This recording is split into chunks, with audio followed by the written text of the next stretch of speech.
Varsity চিন্তার ব্যাপারটা মনে মধ্যে অনেক কিছু মনে মধ্যে এটা প্রশাসন কোনো ব্যবস্থা নিতেছে না। যাত্রীরা সবাই ভাবে যে আমরা এর জড়িত থাকি, যে আমরা এর মধ্যে কোনো জড়িত নেই। পুলিশ তো আসলে মূলত কোনো ডিউটি পালন করতেছে না। সরকার যাওয়ার সাথে সাথে তারাও একরকম শোকের মধ্যে পড়ে গেছে। আতঙ্কের এখন আরেক নাম ঢাকা আরিচা মহাসড়ক। প্রকাশ্য দিবালোকে যাত্রী বেশে বাসে ডাকাতি কিংবা ছিনতাইয়ের ঘটনা ঘটছে প্রতিনিয়ত। অস্ত্রের মুখে জিম্মি করে সর্বস্ব লুটে নিচ্ছেন তারা। তবে এ বিষয়ে পুলিশের বিশেষ ভূমিকা থাকলেও নেই কার্যকরী পদক্ষেপ বলছেন যাত্রীরা। আমরা মূলত যাত্রী হিসাবে বা সাধারণ যাত্রী মানুষ হিসাবে এটা নিয়ে খুবই উদ্বিগ্ন। কারণ দিনের বেলায় যদি সিকিউরিটিটা আমরা ফুলফিল না পাই তাহলে আমরা এই সরকারের কাছে, এই দেশের কাছে কি আশা করতে পারি? পুলিশ তো আসলে মূলত কোনো ডিউটি পালন করতেছে না। সরকার যাওয়ার সাথে সাথে তারাও একরকম শোকের মধ্যে পড়ে গেছে। হ্যাঁ, মনে হচ্ছে যেন তাদের মা দেশ থেকে চলে গেছে, বিষয়টা এরকম আর কি। গত রোববার বেলা 2টার দিকে সাভারের ব্যাংকটাউন এলাকায় রাজধানী পরিবহনে ডাকাতির ঘটনা ঘটে। এ সময় অন্তত 20 থেকে 25 জন যাত্রীর মানিব্যাগ সহ মূল্যবান জিনিস ছিনিয়ে নেন ডাকাত চক্রের সদস্যরা। যে ছিনতাইটা হয়, ঠিক আছে, এটার বিশাল একটা চক্র আছে। চক্রটারে আগে দমন করতে হবে, তাহলে সাধারণ জনগণ আমরা যারা আছি আমরা একটু স্বস্তি পাবো।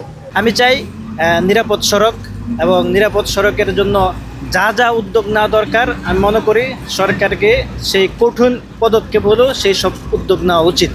এছাড়াও গত 4 এপ্রিল বেলা 12:30টার দিকে সাভারের ব্যাংকটাউন এলাকায় সাভার পরিবহনে ডাকাতির ঘটনা ঘটে। 4 এপ্রিল রাজফুলবাড়ি এলাকায় ইতিহাস পরিবহনে এবং 24 মার্চ সন্ধ্যায় সাভারের ডেরিগেট এলাকায় শুভযাত্রা পরিবহনে ডাকাতি করে স্বর্ণালংকার ও মূল্যবান জিনিস ছিনিয়ে নেয় তারা। এমন ঘটনায় আতঙ্কিত যাত্রী ও চালকরা। আর সেই চিন্তার ব্যাপারটা মনে মধ্যে অনেক কিছু মনে মধ্যে এটা প্রশাসন কোনো ব্যবস্থা নিতেছে না। আমাদের কোনো জীবনের নিরাপত্তা নেই এখন বর্তমান রাস্তার মধ্যে। প্রশাসন যদি এর ব্যবস্থা না নেয় আমরা কী করবো? ঠিক যাত্রীরা সবাই ভাবে যে আমরা এর জড়িত থাকি, যে আমরা এর মধ্যে কোনো জড়িত নেই। পুলিশের ব্যবস্থাকে শতভাগ কার্যত করার জন্য এই ব্যবস্থাটা তারা যাতে দ্রুত পদক্ষেপ নেয় সেটা আমাদের আহ্বান থাকবো। কারণ পুলিশি ব্যবস্থা যদি কার্যকর না থাকে তাহলে আমাদের সাধারণ মানুষের জানমালের নিরাপত্তা দেওয়ার যে দায়িত্ব, সেই দায়িত্ব কিন্তু তাকে ব্যর্থতা পরিচয় দিচ্ছে। এইদিকে ডাকাত কিংবা ছিনতাইকারী চক্র ধরতে ইতিমধ্যে কার্যকরী পদক্ষেপ গ্রহণ করেছে পুলিশ। তারই ফলশ্রুতিতে গত শুক্রবার দুপুরে সাভারের ব্যাংকটাউন এলাকায় রাজধানী পরিবহন তল্লাশিকালে সুইচ গিয়ার সহ একজন এবং গত 17 এপ্রিল একই এলাকা থেকে 3 জনকে আটক করে পুলিশ।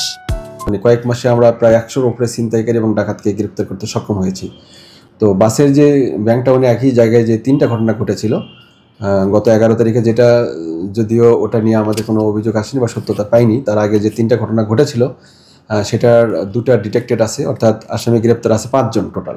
গত পরশু দিনে 3 জনকে গ্রেপ্তার করেছি এবং গতকাল 1 জনকে, মোট 4 জন গ্রেপ্তার আছে। তাদের বিরুদ্ধে অস্ত্র আইনে মামলা হয়েছে।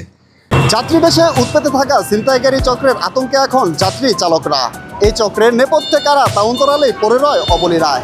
প্রকাশ্য দিবালোকেই অস্ত্রের মুখে জিম্মি করে সর্বস্ব কেড়ে নেয় তারা। গ্রেপ্তার হলে কিছুদিন পর জামিনে বেরিয়ে আবারও ছিনতাইয়ের চক্রে সক্রিয় হয় তারা। মনির হুসাইন, বাংলাদেশ টাইমস, সাভার।